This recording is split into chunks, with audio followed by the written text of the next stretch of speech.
अब इस पुलाव की मैं प्लेटिंग कर दूंगी।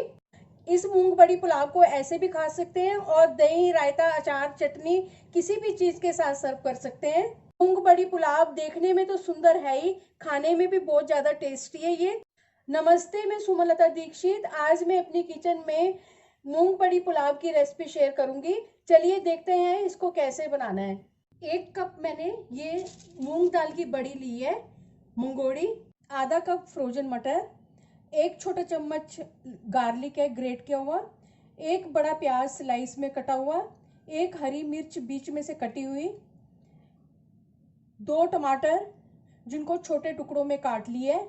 इस पुलाव को मैं प्रेशर कुकर में बनाने वाली हूँ। गैस के ऊपर मैंने प्रेशर कुकर रख दिया है और इसमें 4 बड़े चम्मच घी डाल दिया है। घी गर्म हो चुका है। अब इसमें ये बड़ियां डाल देंगे और इनको लगातार चलाते हुए शैलो फ्राई करेंगे। फ्राई हो चुकी है, अब इनको निकाल लेंगे प्लेट में। इसी तेल में आधा इंच दालचीनी का टुकड़ा डाल देंगे, 1 तेज पत्ता डाल देंगे, 1 छोटा चम्मच जीरा डाल देंगे। तेज पत्ता, जीरा और दालचीनी फ्राई होने के बाद अब इसमें प्याज डाल देंगे, हरी मिर्च भी डाल देंगे, स्वादानुसार नमक डाल देंगे, छोटा 1/4 चम्मच हींग डाल देंगे। प्याज को लगातार ट्रांसपेरेंट होने तक भूनेंगे। प्याज भून जाने पर इसमें 1 छोटा चम्मच कश्मीरी लाल मिर्च पाउडर डाल देंगे, 1 छोटा चम्मच हल्दी डाल देंगे। अब इसमें ये मटर भी डाल देंगे, गार्लिक भी डाल देंगे, टमाटर भी डाल देंगे और अब इसमें ये मूंग दाल की बड़ी डाल देंगे। थोड़ी देर भूनने के बाद अब इसमें चावल डाल देंगे। चावलों को बड़े सावधानी से मसाले के साथ मिक्स करते हुए भून लेंगे। चावल टूटने नहीं चाहिए। थोड़ी देर भूनने के बाद अब इसमें पानी डालेंगे।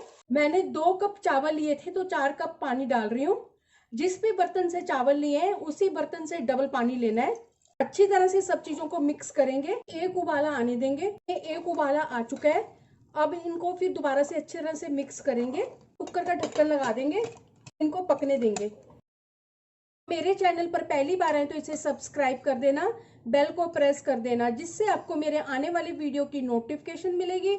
और अगर आपको मेरी रेसिपी अच्छी लगती है तो इसे लाइक कर देना और ज़्यादा से ज़्यादा इसको शेयर कर देना और कमेंट सेक्शन में ज़रूर बताना ये रेसिपी आपको कैसी लगी। कुकर में मैंने 1 विसल आने के बाद बंद कर दिया था और इसको फिर अपने आप ही ठंडा होने दिया। और अब इनको चेक करते हैं। चावल भी पक चुके हैं और बड़ियां भी गल चुकी हैं। खिला खिला पुलाव बनाइए। पुलाव बनकर तैयार हो गया है। मूंग बड़ी पुलाव बनकर तैयार है। चलिए मिलते हैं अब एक अच्छी सी नई रेसिपी के साथ। बाय।